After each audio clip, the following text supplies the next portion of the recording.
ऐसा बहुत जगह पे आया कि उनको सेडेट करने की कोशिश करी गई, उनके खाने में कुछ ना कुछ मिलाया खाने में गया। मिलाया गया, सेडेट नहीं किया, ये एक जहर होता है जो रेडिएशन करता है, एक वो प्रकार होता है। जैसे मान लीजिए आप बिस्तर के नीचे तकिया में कुछ रेडियम या कोई रेडियो एक्टिव मटेरियल रखा है तो उसका तो पता नहीं चलेगा, लेकिन जब रात भर उस पर सो रहे हैं तो वो रेडिएशन तो जा रहा है भीतर। आपको पता होगा ना, रेडियम की खोज करने वाली मैडम क्यूरी कैंसर से मरी थी क्योंकि वो अपने सीने से लगा कर रखती थी। नई चीज खोजी थी पहली बार जिससे रेडिएशन निकल रहा है अपने आप, है ना। तब तो नहीं पता था कि इससे कैंसर हो जाएगा, वो कैंसर से मरी वो। तो ऐसा अनुमान है। अब देखिए इसका प्रमाण तो नहीं हो सकता, है ना, सरकार तो प्रमाण ढूंढने नहीं देगी, सब लोग के छिपे चल रहा है कि शायद ओशो के तकिया में रेडियो एक्टिव मटेरियल था, क्योंकि ओशो हमेशा दाहिनी करवट सोते थे हमेशा। तो उनका एक साइड अफेक्टेड हो गया, एक कान, एक जबड़ा, एक तरफ के दांत और कंधा, एक तरफ का गर्दन, ये वाला पार्ट। तो ऐसा लगता है कि तकिए में कोई रेडियो एक्टिव मटेरियल रखा जाता था उनके।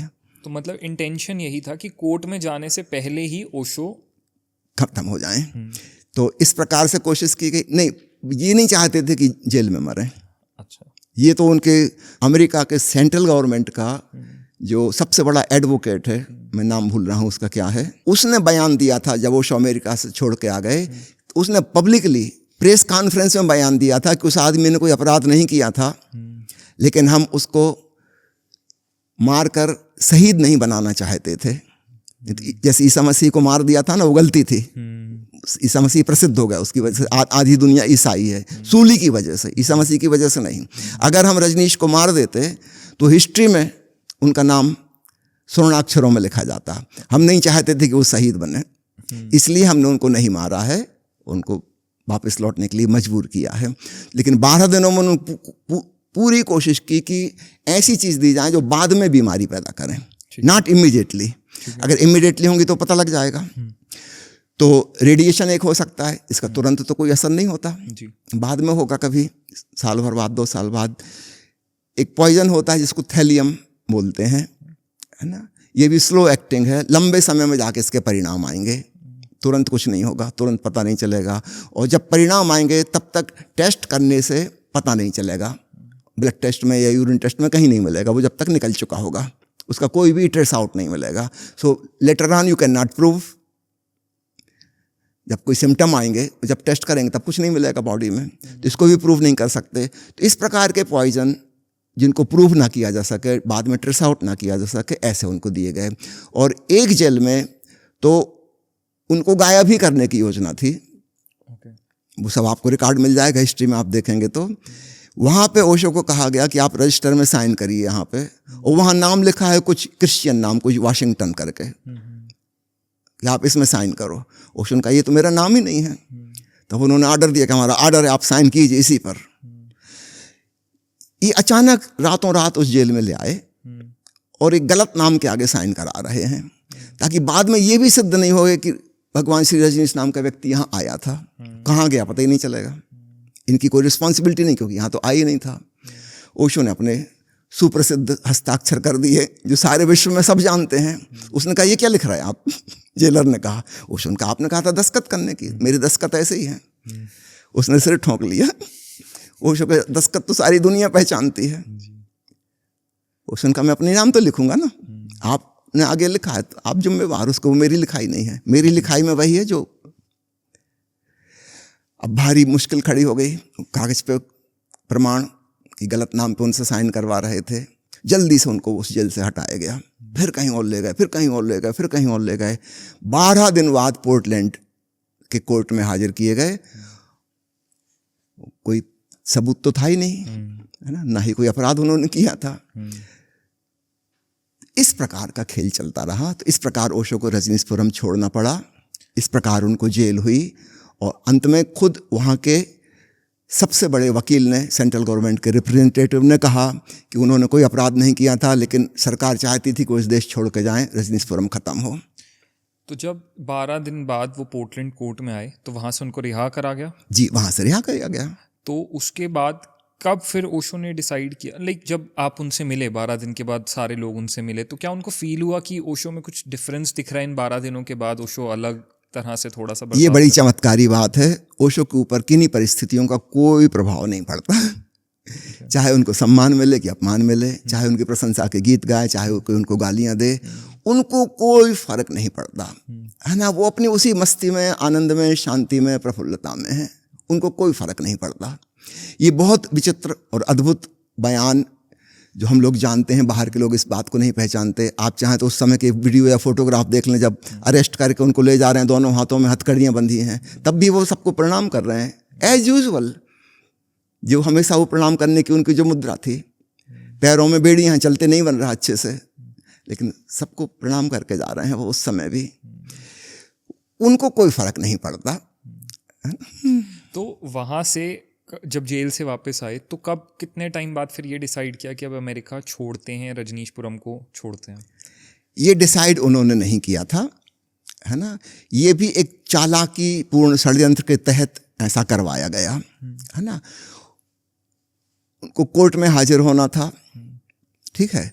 तो पहले उनको जेल में ले गए, कि जेल से कोर्ट में ले गए, कोर्ट में हाजिर होना है। कोर्ट में तय था कि उनको वहाँ से छूट दे दी जाएगी कि अब आप जा सकते हैं, है ना। वहाँ पे अचानक बात बदल गई।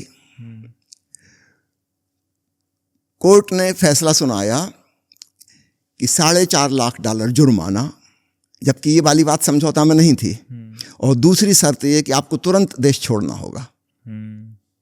इस शर्त पे आपको रिहा किया जाता है।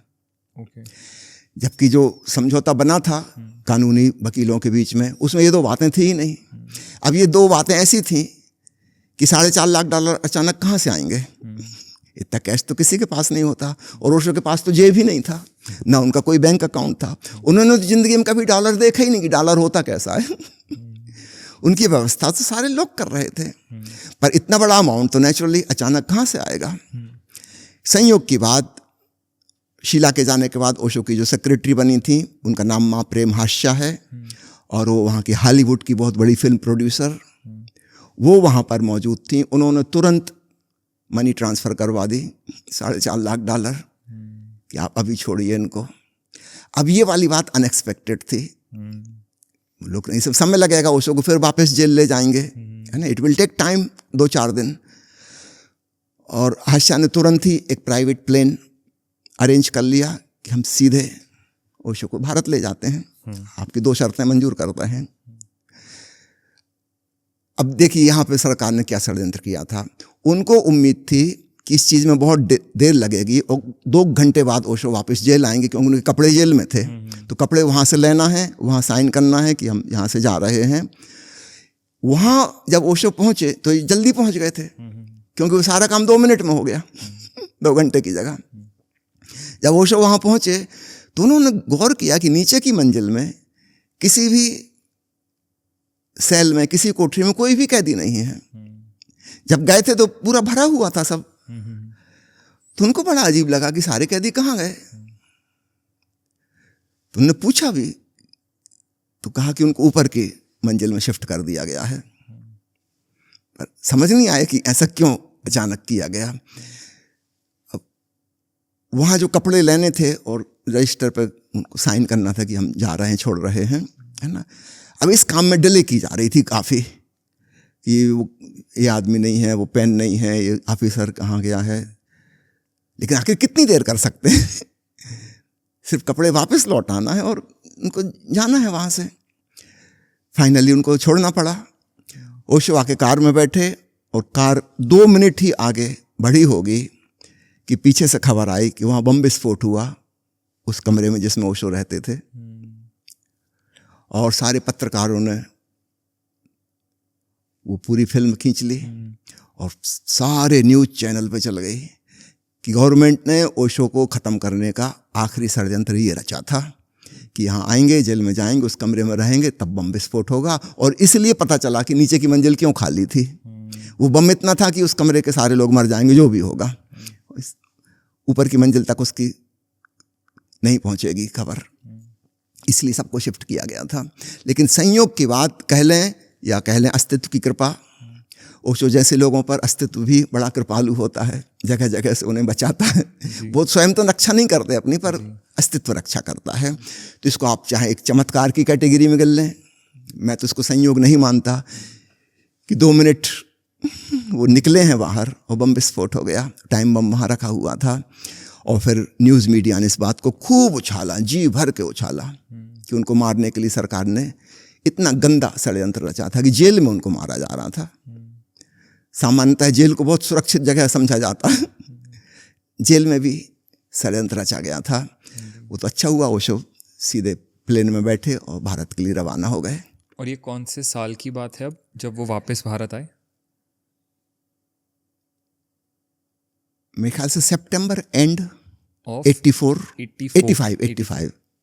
सितंबर एंड ऑफ 85 वो भारत वापस आए जी। एंड कहाँ पे? पुणे? नहीं, वो दिल्ली आए जी दिल्ली में एक होटल में रुके थे एक रात। यहाँ पे एक पत्रकार वार्ता हुई जी पत्रकार वार्ता के पश्चात वो फिर कुल्लू मनाली गए। वहाँ पे करीब 1.5-2 महीने रहे, दिसंबर एंड तक रहे, तो समझिए 2 महीने, ढाई महीने। तो शायद फिर मैं सितंबर कह रहा हूँ, ये अक्टूबर होगा ये जी। अक्टूबर को वहाँ से लौटे थे, क्योंकि 1.5-2 महीने मनाली में रहे और 1 जनवरी को काठमांडू गए, ठीक है, नेपाल नेपाल गए, ठीक है ना।